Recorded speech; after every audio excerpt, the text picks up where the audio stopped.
Hello, welcome to Byte Buddy. ఈరోజు Tally ప్రైమ్లో నేను లెడ్జర్స్ని ఎలా క్రియేట్ చేయాలి, అసలు లెడ్జర్స్ అంటే ఏంటో ఎక్స్ప్లెయిన్ చేయబోతున్నాను. సరే, మరి ఇంకా స్టార్ట్ చేద్దాం. ఇక్కడ ఏంటి అంటే ఒక కంపెనీ అయితే సెలెక్ట్ చేసుకొని ఉంది, ఈశ్వర్ ఎంటర్ప్రైజెస్ అని. ఇందులో వోచెస్ ఏం ఎంటర్ చేయలేదు అండ్ ఆ కంపెనీకి సంబంధించిన current period and current date, so ఇవన్నీ అయితే చూపిస్తున్నాయి. ఓకే, మనం కంపెనీలో చేసే ఏవైతే ట్రాన్సాక్షన్స్ ఉంటాయో, ఓకే, ఏవైతే ట్రాన్సాక్షన్స్ జరుగుతాయో ఆ ట్రాన్సాక్షన్స్ అన్నిటిని మనం రికార్డ్ చేయాలి. ఆ ట్రాన్సాక్షన్స్ అన్నీ, వాటికి సంబంధించిన అమౌంట్స్ అన్నీ వాటి అకౌంట్స్లలో పోస్ట్ చేయాలి. మరి ఆ ట్రాన్సాక్షన్స్ వాటి అకౌంట్లలో అమౌంట్స్ని పోస్ట్ చేయాలంటే అసలు అకౌంట్స్ అనేవి ఉండాలి కదా. అంటే ఎప్పుడైతే మనం కంపెనీని క్రియేట్ చేస్తామో, క్రియేట్ చేసిన తర్వాత మనం నెక్స్ట్ చేయాల్సిన పని ఏంటి అంటే అమౌంట్స్ని ఆ అకౌంట్స్లలో పోస్ట్ చేసే ముందు ఫస్ట్ మనం అకౌంట్స్ని క్రియేట్ చేయాలి. ఆ అకౌంట్స్ని క్రియేట్ చేయడమే ఇక్కడ ఏమంటామంటే మనం లెడ్జర్స్ని క్రియేట్ చేయడం అంటాం. టాలీ ప్రైమ్లో మనం లెడ్జర్స్ని ఫస్ట్ క్రియేట్ చేస్తాం, తర్వాత మనం బ్యాలెన్సెస్ ఆర్ అమౌంట్స్ అనేవి ఆ అకౌంట్స్లలోకి పోస్ట్ చేసేస్తాం. సరే, మరి లెడ్జర్స్ని ఎలా క్రియేట్ చేయాలంటే మనకి గెట్వే ఆఫ్ టాలీ అనే మెనూ అయితే ఇక్కడ కనిపిస్తుంది. ఇందులో మనకి మాస్టర్స్లో మనకి ఫస్ట్ క్రియేట్ అనే ఒక ఆప్షన్ ఉంది, అది సెలెక్ట్ చేసుకొని ఉంది ఆల్రెడీ. ఇక్కడ నేను క్రియేట్ అనే ఆప్షన్ని ఆల్రెడీ సెలెక్ట్ చేసుకొని ఉంది కాబట్టి జస్ట్ ఎంటర్ ప్రెస్ చేస్తున్నాను. మనకి లిస్ట్ ఆఫ్ మాస్టర్స్ అని చెప్పేసి ఓపెన్ అయింది. ఇక్కడ మనకి accounting masters, inventory masters, statutory masters and వాటికి సంబంధించిన డీటెయిల్స్ అయితే ఉన్నాయి. ఇక్కడ నాకు కావాల్సింది ఏంటంటే లెడ్జర్స్ని క్రియేట్ చేయాలనుకుంటున్నాను రిలేటింగ్ టు ద అకౌంట్స్. ఇక్కడ నేను లెడ్జర్ని సెలెక్ట్ చేసుకొని సింపుల్గా ఎంటర్ ప్రెస్ చేస్తున్నాను. ఎంటర్ ప్రెస్ చేయగానే మనకి లెడ్జర్ క్రియేషన్ ఫామ్ అనేది ఓపెన్ అవుతుంది. లెడ్జర్ క్రియేషన్ ఫామ్ ఓపెన్ అవ్వగానే ఇక్కడ మనం ఏ అకౌంట్ని క్రియేట్ చేయాలనుకుంటే ఆ అకౌంట్ని ఇక్కడ మనం క్రియేట్ చేస్తాం. ఫర్ ఎగ్జాంపుల్, ఇప్పుడు ఈశ్వర్ అనే ఒక పర్సన్ ఉన్నాడు, తను క్యాపిటల్ని కంపెనీకి తీసుకొచ్చి బిజినెస్ని స్టార్ట్ చేశాడు. ఇక్కడ మనం లెడ్జర్స్ని క్రియేట్ చేసే ముందు మనం ఏమనుకోవాలి అంటే కంపెనీ అనేది కూడా ఒక పర్సన్ అని మనం ఇమాజిన్ చేసుకోవాలి. అంటే ఆ పర్సన్కి జరిగే ట్రాన్సాక్షన్స్ ఎలా ఉన్నాయి, ఆ కంపెనీ పర్సన్ అయినప్పుడు తన పాయింట్ ఆఫ్ వ్యూలో ఆ ట్రాన్సాక్షన్స్ ఏంటి అని అర్థం చేసుకుంటే మనకి ఏమవుతుంది అంటే ఈజీగా లెడ్జర్స్ అనేవి క్రియేట్ చేసేయచ్చు. సరే, ఇప్పుడు ఈశ్వర్ అనే పర్సన్ క్యాపిటల్ని తీసుకొచ్చాడు అండ్ కంపెనీకి ఇచ్చాడు.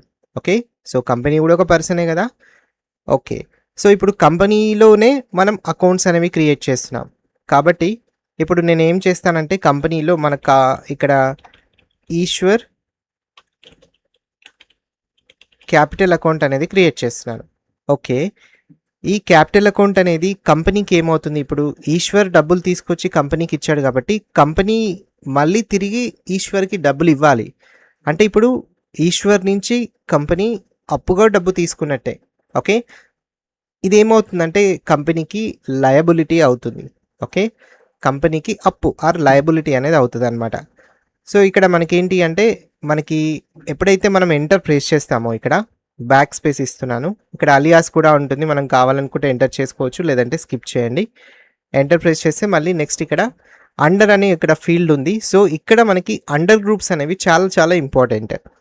ఈ అండర్ గ్రూప్స్ మనం ఎప్పుడైతే కరెక్ట్గా ఇస్తామో అప్పుడు మనకి బ్యాలెన్స్ షీట్ కానీ, ప్రాఫిట్ అండ్ లాస్ అకౌంట్ కానీ అండ్ అదర్ రిపోర్ట్స్ కానీ అన్నీ మనకి ఎగ్జాక్ట్గా డౌన్లోడ్ చేసుకోవచ్చు ఆర్ ప్రింట్ చేసుకోవచ్చు. ఎప్పుడైతే మనకి ఈ అండర్ గ్రూప్ అనేది తప్పుగా ఇస్తామో అప్పుడు మనకి అమౌంట్స్ అనేవి తప్పుగా ట్రాన్స్ఫర్ అవుతాయి అండ్ మనకి అన్నీ వచ్చే రిపోర్ట్స్ అనేవి రాంగ్గా వస్తాయి అనమాట. అందుకోసమే ఈ అండర్ గ్రూప్స్ అనేవి చాలా చాలా ఇంపార్టెంట్. ఒక్కటి మిస్టేక్ చేసినా మనకి మొత్తం ప్రాబ్లం మిస్టేక్ అయిపోతుంది. మరి ఈ అండర్ గ్రూప్ అనేది ఎలా ఇవ్వాలంటే మనం కంపెనీ పర్స్పెక్టివ్లో ఆలోచించాలి. ఓకే, ఇప్పుడు నేనే కంపెనీ అనుకుంటాను ఎగ్జాంపుల్. అలా అనుకొని ఇప్పుడు నేను ఏమని అనుకుంటానంటే ఈశ్వర్ నాకు క్యాపిటల్ తీసుకొచ్చి ఇచ్చాడు. ఓకే, సో నేను అతనికి మళ్ళీ ఇవ్వాలి. సో ఆ క్యాష్ అనేది ఏదైతే ఉందో అది నాకు అప్ అనమాట. ఓకే, నాకు లయబిలిటీ. సో ఇక్కడ మనం ఏం సెలెక్ట్ చేసుకోవచ్చు అంటే లయబిలిటీ అనేది సెలెక్ట్ చేసుకోవచ్చు. ఇక్కడ మనకి లయబిలిటీస్లో మనకి కరెంట్ లయబిలిటీస్ ఉంటాయి, లోన్స్ లయబిలిటీస్ ఉంటాయి, loans and advances or loans liability అనేది ఉంటుంది. సో ఇలా మనకి డిఫరెంట్ కైండ్స్ ఆఫ్ లయబిలిటీస్ అనేవి ఉంటాయి. ఓకే, అదర్వైజ్ ఇక్కడ మనం సింపుల్గా ఏం చేస్తామంటే ఇక్కడ క్యాపిటల్ అకౌంట్ అని ఇస్తే సరిపోతుంది. ఓకే, ఇక్కడ ఆల్రెడీ ఈ అండర్ గ్రూప్లో ఈ గ్రూప్ సెట్ చేసి ఉంటుంది అనమాట. మనం లయబిలిటీ ఇచ్చినా తప్పు కాదు అండ్ క్యాపిటల్ అకౌంట్ ఇచ్చినా కూడా తప్పు కాదనమాట. సింపుల్గా ఇక్కడ నేను ఆల్రెడీ ఉంది, ఇక్కడ మనకి రైట్ సైడ్లో లిస్ట్ ఆఫ్ గ్రూప్స్ అనేవి ఉంటాయి. ఇందులో మనకు కావాల్సింది సెలెక్ట్ చేసుకొని ఎంటర్ చేస్తే సరిపోతుంది. ఇక్కడ ఏంటంటే మనకి ఈశ్వర్ క్యాపిటల్ అకౌంట్కి అండర్ గ్రూప్ క్యాపిటల్ అకౌంట్ అనేది ఇవ్వచ్చు. ఇలా చూసినా మనకి కంపెనీకి అది లయబిలిటీయే, గుర్తుపెట్టుకోండి. ఓకే ఓకే, ఇక్కడ మనకి జిఎస్టీ నెంబర్ లేదు కాబట్టి వార్నింగ్ చూపిస్తుంది, మళ్ళీ ఎంటర్ చేస్తే స్కిప్ అయిపోతుంది. తర్వాత ఇక్కడ డీటెయిల్స్ అన్నీ ఇచ్చాక మనకి ఓపెనింగ్ బ్యాలెన్సెస్ ఉంటాయి. ఆ అకౌంట్లో ఓపెనింగ్ బ్యాలెన్స్ ఏదైనా ఉంటే ఇవ్వచ్చు, లేదంటే మళ్ళీ ఎంటర్ప్రైజ్ చేసి సేవ్ చేసేసేయండి. మళ్ళీ ఎంటర్ప్రైజ్ చేసిన యాక్సెప్ట్.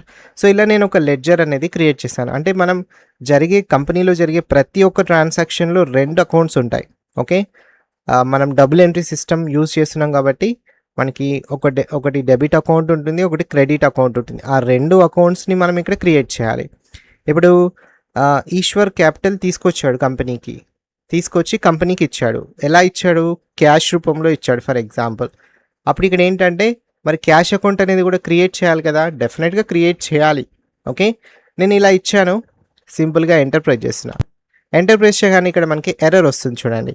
సో ఇక్కడ ఊప్స్ అనే ఎర్రర్ ఏంటి అంటే name already exists, enter a different name.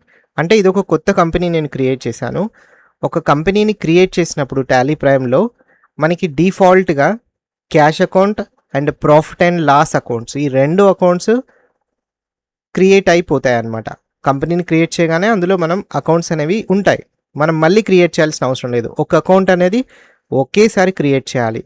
And ఎన్ని ట్రాన్సాక్షన్స్ జరిగినా మనం ఆ అకౌంట్లో పోస్ట్ చేసుకోవచ్చు. ఇప్పుడు క్యాష్ అనే అకౌంట్ ఒకటి ఉంది, మనం 100 ట్రాన్సాక్షన్ చేసినా మనం ఆ క్యాష్కి రిలేటెడ్ అమౌంట్స్ అనేవి అందులో పోస్ట్ చేయొచ్చు. జస్ట్ ఒక అకౌంట్ ఉంటే సరిపోతుంది, క్యాష్ అకౌంట్ ఒకటి ఉంటే సరిపోతుంది అనమాట. బట్ ట్రాన్సాక్షన్స్ ఎన్నైనా జరగవచ్చు క్యాష్కి రిలేటెడ్.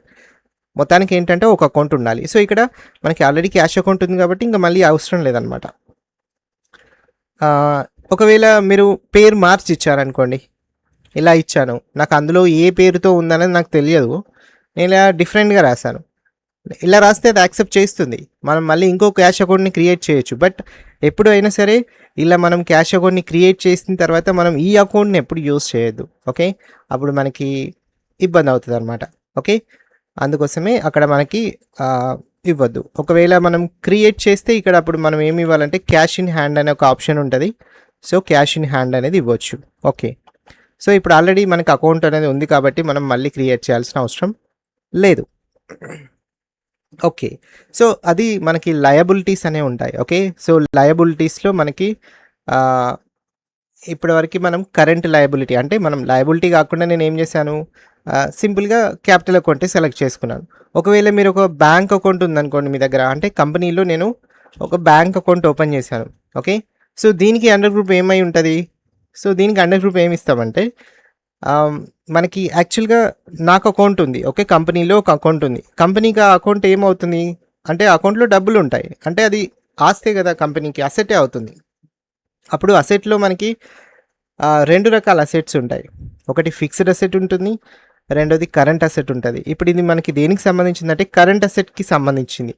అండ్ ఇంకా మనకి సింపుల్గా ఏంటి అంటే ఇక్కడ మనం బ్యాంక్స్కి డైరెక్ట్గా బ్యాంక్ అకౌంట్ అనేది సెలెక్ట్ చేసుకోవచ్చు. సో బ్యాంక్ అకౌంట్ అనేది సెలెక్ట్ చేసుకుంటే సరిపోతుంది, బ్యాంక్కి బ్యాంక్ అకౌంట్స్. ఓకే, ఇలా మనం బ్యాంకుకి సంబంధించిన డీటెయిల్స్ అన్ని ఇచ్చేసి తర్వాత అడ్రస్ అవన్నీ డీటెయిల్స్ ఇచ్చేసి మనం సేవ్ చేసేసుకోవచ్చు. ఒకవేళ నాకు ఆంధ్ర బ్యాంక్లో కూడా ఒక అకౌంట్ ఉంది, అప్పుడు ఇంకొక అకౌంట్ క్రియేట్ చేస్తాం, దీనికి కూడా under group direct bank accounts అని ఇవ్వచ్చు. ఇక్కడ చూడండి కింద ఏం చూపిస్తుంది మనకి, కరెంట్ అసెట్స్ అనేవి చూపిస్తుంది. అంటే బ్యాంక్ అకౌంట్ అంటే నథింగ్ బట్ కరెంట్ అసెట్సే కంపెనీకి. అంటే ఇక్కడ మనం కరెంట్ అసెట్స్ అని ఇచ్చినా బ్యాంక్ అకౌంట్ అని ఇచ్చినా తప్పేం కాదు. అండర్ గ్రూప్ అనేది మనం కరెక్ట్గా ఇవ్వాలి. అది మనం బ్యాంక్ అకౌంట్ అని ఇచ్చినా కరెంట్ అసెట్స్ అని ఇచ్చినా కూడా నో ప్రాబ్లం, ఏదో ఒకటి ఇవ్వాలి. ఓకే, ఎలా ఇచ్చినా ఓకే. బట్ ఇక్కడ ఏంటంటే మీరు అర్థం చేసుకోవాల్సింది, కంపెనీకి ఈ అకౌంట్ అనేది ఏమవుతుంది. ఓకే, సో మనకి అసెట్స్లో మనకి కరెంట్ అసెట్స్ ఉంటాయి అండ్ ఫిక్స్డ్ అసెట్స్ ఉంటాయి. ఒకవేళ ఫిక్స్డ్ అసెట్స్ తీసుకున్నాం అనుకోండి. ఫర్ ఎగ్జాంపుల్ నేను ఫర్నిచర్ కొంటున్నాను. ఓకే. సో ఫర్నిచర్ కొంటున్నాను. కొని నేను ఏం చేస్తాను, నా కంపెనీలోనే యూజ్ చేసుకుంటాను. ఓకే. మళ్ళీ అమ్మడానికి నేను కొనట్లేదు. ఓకే. అలాంటి సిచ్యువేషన్లో ఫర్నిచర్ అనేది ఏంటంటే, ఫర్నిచర్ మన దగ్గరే ఉంటుంది. అంటే ఇది మనకు ఆస్తే కదా కంపెనీకి. We are company now. Okay. So ఇప్పుడు మనకి ఏంటి అంటే ఇది మనకి ఆస్తే అవుతుంది కాబట్టి దీనికి ఏంటంటే మనం ఫిక్స్డ్ అసెట్ అనేది ఇక్కడ సెలెక్ట్ చేసుకుంటాం. అది మనం టైప్ చేస్తుంటే మనకి రైట్ సైడ్లో దానికి రిలేటెడ్ లిస్ట్ అవుతాయి అకౌంట్స్. ఇక్కడ మనం సెలెక్ట్ చేసుకుంటే సరిపోతుంది. సో ఇక్కడ GST applicability space bar press చేస్తున్నా, అందులో నా ఆప్షన్స్ చూపిస్తుంది. Not applicable, GST applicability not applicable, ఫర్నిచర్కి ట్యాక్స్కి స్టాట్యూటరీ డీటెయిల్స్ అయితే ఏమి ఇవ్వాల్సిన అవసరం లేదు. ఓకే. సరే నేను సింపుల్గా సేవ్ చేసేస్తున్నా. ఓకే. సో ఇలా మనం ఇవ్వచ్చు అనమాట. సో క్యాపిటల్కి క్యాపిటల్ అకౌంట్, బ్యాంక్కి బ్యాంక్ అకౌంట్. ఓకే. అండ్ మనకు అంటే ఇక్కడ మనకి అసెట్స్, మనకి ఫస్ట్ లయబిలిటీ చూసాము, లయబిలిటీలో కరెంట్ లయబిలిటీ చూసాము, ఆ లయబిలిటీ చూసాము, తర్వాత అసెట్లో ఫిక్స్డ్ అసెట్ చూసాము, తర్వాత కరెంట్ అసెట్స్ చూసాము. ఓకే. అండ్ నెక్స్ట్ ఏంటి అంటే మనకి ఎక్స్పెన్సెస్ కూడా ఉంటాయి. సో ఎక్స్పెన్సెస్లో ఏంటి అంటే ఫర్ ఎగ్జాంపుల్ నేను శాలరీస్ పే చేస్తున్నాను. ఓకే. సో శాలరీస్ అనేవి పే చేస్తున్నాను. అండ్ ఈ శాలరీస్ అనేవి కంపెనీకి ఏమవుతాయి, మనకు ఎక్స్పెన్సెస్ అనమాట. ఓకే. సో ఎక్స్పెన్సెస్లో మనకి 2 రకాల ఎక్స్పెన్సెస్ ఉంటాయి. డైరెక్ట్ ఎక్స్పెన్సెస్ ఉంటాయి, ఇండైరెక్ట్ ఎక్స్పెన్సెస్ ఉంటాయి. మనకు ఈ శాలరీస్ అనేవి దేనికి సంబంధించిన శాలరీస్ అంటే ఆఫీస్కి రిలేటెడ్ శాలరీస్ అనమాట నేను పే చేస్తున్నాను. ఆఫీస్ రిలేటెడ్ అన్నప్పుడు మనం ఎప్పుడైనా ఏం చేస్తామంటే ఇండైరెక్ట్ ఎక్స్పెన్సెస్ కింద తీసుకుంటాం. ఇండైరెక్ట్ ఎక్స్పెన్సెస్ అని ఇక్కడ ఇచ్చేస్తున్నాను నేను, ఇండైరెక్ట్ ఎక్స్పెన్సెస్. ఓకే.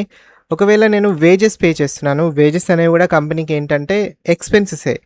ఈ వేజెస్ అనేవి లేబర్కి పే చేసే వేజెస్, అంటే ఫ్యాక్టరీలో వర్క్ చేసే వర్కర్స్కి మనం పే చేసే వేజెస్ అనమాట. అప్పుడు ఫ్యాక్టరీకి సంబంధించిన ఎక్స్పెన్సెస్ అన్నిటిని ఏమంటామంటే డైరెక్ట్ ఎక్స్పెన్సెస్ అంటాం. సో ఇక్కడ డైరెక్ట్ ఎక్స్పెన్సెస్ అనేవి వచ్చాయి. ఓకే. ఇక్కడ డైరెక్ట్ ఎక్స్పెన్సెస్ సెలెక్ట్ చేసుకున్నా, ఎక్స్పెన్సెస్ డైరెక్ట్ సెలెక్ట్ చేసుకున్నా, రెండు సేమ్. ఓకే. నేను డైరెక్ట్ ఎక్స్పెన్సెస్ సెలెక్ట్ చేసుకుంటున్నా. ఓకే. రైట్. ఇప్పుడు వేజెస్ అయిపోయాయి.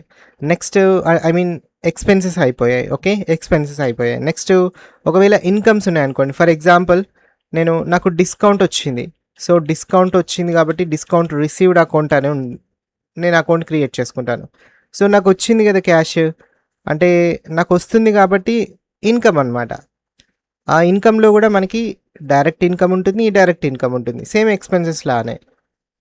ఇండైరెక్ట్ ఇన్కమ్స్ అనేవి ఆఫీస్కి సంబంధించిన ఇన్కమ్స్, డైరెక్ట్ ఇన్కమ్స్ అనేవి ఫ్యాక్టరీకి సంబంధించిన ఇన్కమ్స్. ఇప్పుడు ఏంటంటే ఇది ఆఫీస్కి సంబంధించిన డిస్కౌంట్ రిసీవ్డ్ కాబట్టి ఇక్కడ ఇండైరెక్ట్ ఇన్కమ్స్ కింద తీసుకుంటున్నా నేను. ఓకే.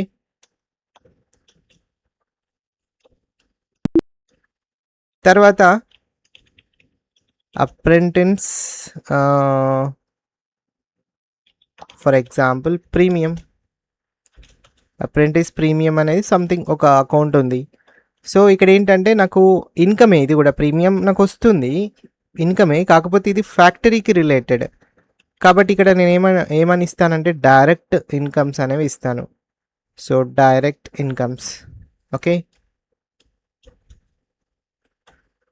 సో ఇలా మనం ఇచ్చేయచ్చు. ఓకే. సో మనకి ఎక్స్పెన్సెస్ అనేవి డైరెక్ట్ ఎక్స్పెన్సెస్, ఇండైరెక్ట్ ఎక్స్పెన్సెస్ ఉంటాయి. ఇన్కమ్స్ కూడా డైరెక్ట్ ఇన్కమ్స్ ఉంటాయి, ఇండైరెక్ట్ ఇన్కమ్స్ ఉంటాయి. ఓకే. ఎక్స్పెన్సెస్ అండ్ ఇన్కమ్స్ ఎప్పుడైనా సరే మనకి డైరెక్ట్ అంటే ఫ్యాక్టరీకి సంబంధించినవి, ఇండైరెక్ట్ అంటే ఆఫీస్కి సంబంధించినవి. ఓకే. ఎక్స్పెన్సెస్లో డైరెక్ట్, ఇండైరెక్ట్, ఇన్కమ్స్లో direct, indirect incomes. Okay. And మనకి అసెట్స్లో అయితే fixed asset and current asset. Okay. And లయబిలిటీలో మనకి లోన్స్ లయబిలిటీ ఉంటుంది అండ్ కరెంట్ లయబిలిటీ ఉంటుంది. సో ఇలా మనకు ఈ గ్రూప్స్ని మనం అర్థం చేసుకుంటే కంపెనీ పాయింట్ ఆఫ్ వ్యూలో ఏ అకౌంట్ ఏమవుతుంది అని తెలుసుకుంటే మనం ఎలాంటి కొత్త అకౌంట్ అయినా సరే మనం ఈజీగా క్రియేట్ చేయొచ్చు. ఇంకా చాలా అకౌంట్స్ ఉంటాయి. ఇప్పుడు నేనేంటి బ్యాంక్ అకౌంట్ క్రియేట్ చేశాను, క్యాపిటల్ అకౌంట్ క్రియేట్ చేశాను. ఇంకా ఏంటంటే ఇంకా చాలా ఉంటాయి మనకి. For example purchase account create చేస్తాను నేను. సో పర్చేజ్కి మనం డైరెక్ట్గా పర్చేజ్ అకౌంట్ ఇవ్వచ్చు. మనం కొంటున్నాము, మనం డబ్బులు ఇచ్చేస్తాం, అది ఎక్స్పెన్సెస్ కింద తీసుకోవచ్చు మనం ఇక్కడ. లేదంటే సింపుల్గా పర్చేజ్ అకౌంట్స్ అని తీసుకోవచ్చు. ఓకే, అండ్ ఇక్కడ వచ్చేసి మనం పర్చేజ్కి జిఎస్టీ అనేది అప్లికేబుల్ ఉంటుంది. ఇక్కడ మనం ఏం పర్చేజ్ చేస్తున్నాం, గూడ్స్ని పర్చేజ్ చేస్తున్నాం. ఓకే, సో బేస్డ్ ఆన్ వాల్యూని బేస్ చేసుకొని మనం జిఎస్టీ అనేది క్యాలిక్యులేట్ చేస్తున్నాం. ఓకే, సో ఇలా మనం పర్చేజ్కి పర్చేజ్ అకౌంట్ ఇవ్వచ్చు. ఒకవేళ సేల్స్ అకౌంట్ ఉందనుకోండి, మనం డైరెక్ట్గా సేల్స్ అకౌంట్ అనేది సెలెక్ట్ చేసుకోవచ్చు. So GST applicable. ఇక్కడ మనం ఏం సేల్ చేస్తున్నాం, గూడ్స్ కొని మనం గూడ్స్ని అమ్ముతున్నాం. Okay, based on value same. Okay, and ఇప్పుడు నేను ఏం చేయాలనుకుంటున్నా అంటే ట్యాక్స్ పే చేయాలనుకుంటున్నాను, ఎస్జిఎస్టీ. ఓకే, ఎస్జిఎస్టీ అకౌంట్ అనేది ఒక క్రియేట్ చేస్తున్నాను నేను. ఓకే, ఇక్కడ వచ్చేసి మనం దీనికి ఏమి ఇస్తామంటే డ్యూటీస్ అండ్ ట్యాక్సెస్ అని ఉంటుంది. సో ఇది అప్పు, కరెంట్ లయబిలిటీ, మనం గవర్నమెంట్కి పే చేయాలి. Okay, so current liability. ఇక్కడ మనం అదర్స్ ఇవ్వకుండా జిఎస్టీ సెలెక్ట్ చేసుకోవాలి. ఇందులో ఏంటంటే ఎస్జిఎస్టీ, ఇక్కడ పర్సంటేజ్ ఏమి ఇవ్వాల్సిన అవసరం లేదు, సింపుల్గా సేవ్ చేసేస్తున్నా. ఓకే, ఆ తర్వాత CGST account. Okay, central goods and services tax. Okay, ఇక్కడ వచ్చేసి మనం duties and taxes and GST, ఇక్కడ సిజిఎస్టీ సెలెక్ట్ చేసుకోవచ్చు. అలాగే ఇక్కడ మనం ఐజిఎస్టీ కూడా క్రియేట్ చేయొచ్చు.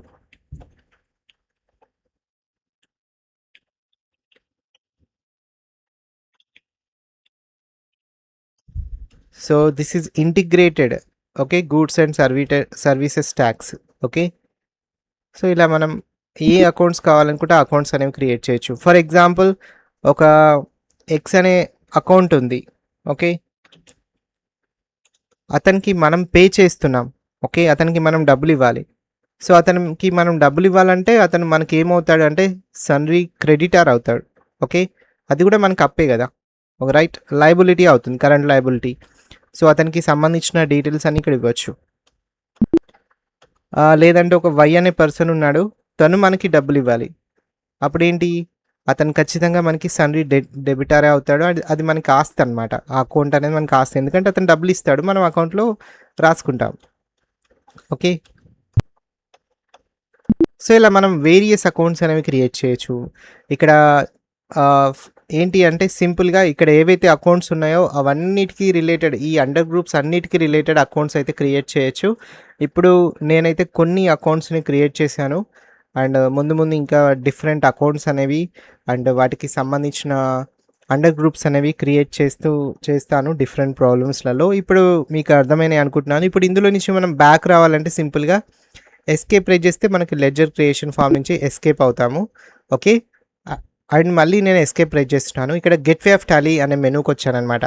సో ఇప్పటివరకు నేను ఏంటంటే మాస్టర్స్లో క్రియేట్లో లెడ్జెస్లోకి వెళ్ళేసి క్రియేట్ చేశాను. ఆ తర్వాత నేను బ్యాక్ వచ్చేసిన తర్వాత ఇప్పటివరకు నేను క్రియేట్ చేసిన లెడ్జెస్ అన్నీ నేను చూసుకోవాలి, అండ్ కావాలనుకున్నప్పుడు మాడిఫై కూడా చేసుకోవాలనుకుంటున్నాను. అలాంటి కేసులో మనం ఏం చేస్తామంటే ఇక్కడ సెకండ్ ఆప్షన్ ఆల్టర్ అని ఉంటుంది. ఆల్టర్లోకి వెళ్తే ఇక్కడ మళ్ళీ సేమ్ లెడ్జర్ అనే ఒక ఆప్షన్ ఉంటుంది, ఇందులోకి వెళ్ళాలి. ఇందులో మనం క్రియేట్ చేసిన లెడ్జెస్ అన్నీ ఇక్కడ చూపిస్తాయి. మనం ఏమేమి లెడ్జెస్ క్రియేట్ చేసామో అండ్ వాటికి ఏమేమి డీటెయిల్స్ ఇచ్చామనేది కూడా ఇక్కడ చూపిస్తుంది. ఫర్ ఎగ్జాంపుల్ ఐజిఎస్టీ ఉంది. ఇప్పుడు నేను ఇక్కడ దీన్ని సెలెక్ట్ చేసుకొని ఎంటర్ ప్రెస్ చేశాను. అక్కడ మనం ఏమేమి డీటెయిల్స్ ఇచ్చామో అన్నీ చూపిస్తుంది. ఇప్పుడు నేను ఇక్కడ పర్సెంటేజ్ ఆఫ్ క్యాలిక్యులేషన్ ఇక్కడ ఇవ్వాలనుకుంటున్నా, ఫర్ ఎగ్జాంపుల్ 18%. సో అది అక్కడ మనకి మోడిఫై అవుతుంది అనమాట. నేను మళ్ళీ సేవ్ చేసేస్తున్నాను. ఇప్పుడు ఐజిఎస్టీ అకౌంట్ ఓపెన్ చేశాను అనుకోండి, ఆ డీటెయిల్స్తో మనం మోడిఫై చేసాం. ఓకే, సో అలా మనం ఏంటి అంటే డీటెయిల్స్ అనేవి మోడిఫై చేసుకోవచ్చు. ఓకే, ఆల్టర్లోకి వెళ్ళేసి డీటెయిల్స్ అనేవి మోడిఫై చేసుకోవచ్చు. ఓకే, సో ఇలా మనం కావాల్సిన లెడ్జెస్ అయితే మనం క్రియేట్ చేసుకుంటూ ఉంటాం. ఇది మీకు అర్థమైందని నేనైతే అనుకుంటున్నాను. అండ్ మీకు ఇంకేమైనా క్వెరీస్ ఉన్నా, ఏదైనా అర్థం కాకపోయినా మీరు కమెంట్ చేయొచ్చు, నేనైతే మీకు ఆన్సర్స్ అయితే ఇస్తాను. And thank you for watching this video. Thank you very much. Thank you.